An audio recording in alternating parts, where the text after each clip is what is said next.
स्वागत है आपका एक और नई वीडियो के साथ। मैं हूं आपका होस्ट आदित्य और आप देख रहे हैं व्रत कथाएं। तो शुभारंभ करते हैं। सोमवार व्रत कथा। एक बार किसी एक नगर में एक साहूकार था। उसके घर में धन की कोई कमी नहीं थी, लेकिन कोई संतान न होने के कारण वह बहुत दुखी था।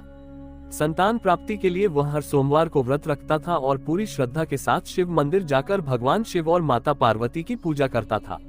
उसकी भक्ति देखकर एक दिन मां पार्वती प्रसन्न होकर भगवान शिव से साहूकार की मनोकामना पूर्ण करने का निवेदन किया। पार्वती जी के आग्रह पर भगवान शिव ने कहा कि हे पार्वती, इस संसार में हर प्राणी को उसके कर्मों का फल मिलता है और जिसके भाग्य में जो हो उसे भोगना ही पड़ता है। लेकिन पार्वती जी ने साहूकार की भक्ति देखकर उसकी मनोकामना पूर्ण करने की इच्छा व्यक्त की। माता पार्वती के आग्रह पर शिवजी ने साहूकार को पुत्र प्राप्ति का वरदान तो दिया, लेकिन उन्होंने बताया कि यह बालक 12 वर्ष तक ही जीवित रहेगा। माता पार्वती और भगवान शिव की बातचीत को साहूकार सुन रहा था, इसलिए उसे ना तो इस बात की खुशी थी और ना ही दुख। वह पहले की भांति शिवजी की पूजा करता रहा। कुछ समय के बाद साहूकार की पत्नी ने एक पुत्र को जन्म दिया। जब वह बालक 11 वर्ष का हुआ तो उसे पढ़ने के लिए काशी भेज दिया गया। साहूकार ने पुत्र के मामा को बुलाकर उसे बहुत सारा धन देते हुए कहा कि तुम इस बालक को काशी विद्या प्राप्ति के लिए ले जाओ। तुम लोग रास्ते में यज्ञ कराते जाना और ब्राह्मणों को भोजन दक्षिणा देते हुए जाना। दोनों मामा भांजे इसी तरह यज्ञ कराते और ब्राह्मणों को दान दक्षिणा देते काशी नगरी निकल पड़े। इस दौरान रात में एक नगर पड़ा जहां नगर के राजा की कन्या का विवाह था, लेकिन जिस राजकुमार से उसका विवाह होने वाला था वह एक आंख से काना था। राजकुमार के पिता ने अपने पुत्र के काना होने की बात को छुपाने के लिए सोचा क्यों न उसने साहूकार के पुत्र को दूल्हा बनाकर राजकुमारी से विवाह करा दूं। विवाह के बाद इसको धन देकर विदा कर दूंगा और राजकुमारी को अपने नगर ले जाऊंगा। लड़के को दूल्हे के वस्त्र पहनाकर राजकुमारी से विवाह करा दिया गया। साहूकार का पुत्र ईमानदार था, उसे यह बात सही नहीं लगी, इसलिए उसने अवसर पाकर राजकुमारी के दुपट्टे पर लिखा कि तुम्हारा विवाह तो मेरे साथ हुआ है, लेकिन जिस राजकुमार के संग तुम्हें भेजा जाएगा वह एक आंख से काना है। मैं तो काशी पढ़ने जा रहा हूँ। जब राजकुमारी ने चुन्नी पर लिखी बातें पढ़ी तो उसने अपने माता पिता को ये बात बताई।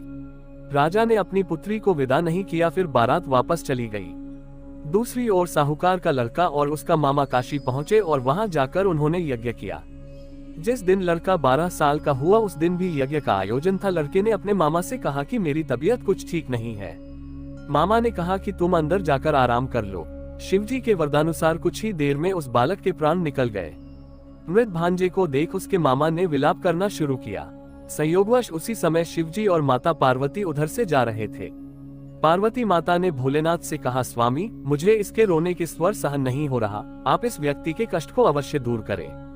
जब शिवजी मृत बालक के समीप गए तो वह बोले कि यह उसी साहूकार का पुत्र है जिसे मैंने 12 वर्ष की आयु का वरदान दिया था।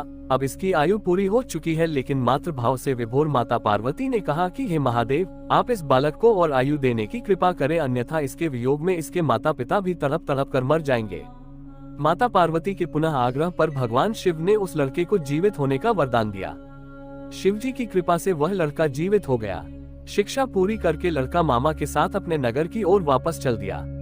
दोनों चलते हुए उसी नगर में पहुंचे जहां उसका विवाह हुआ था। उस नगर में भी उन्होंने यज्ञ का आयोजन किया। उस लड़के के ससुर ने उसे पहचान लिया और महल में ले जाकर उसकी खातिरदारी की और अपनी पुत्री को विदा किया।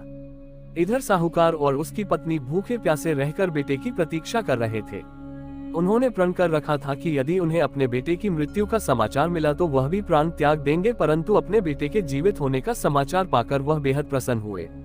उसी रात भगवान शिव ने साहूकार के स्वप्न में आकर कहा, हे श्रेष्ठी, मैंने तेरे सोमवार के व्रत करने और व्रत कथा सुनने से प्रसन्न होकर तेरे पुत्र को लंबी आयु प्रदान की है।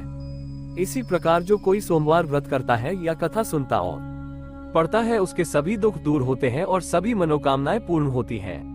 अगर आपको हमारे द्वारा प्रस्तुत ये कहानियां अच्छी लगी हो तो कृपया चैनल को सब्सक्राइब करें, वीडियो को लाइक करें और ज्यादा से ज्यादा शेयर करें और पुण्य लाभ अर्जित करें।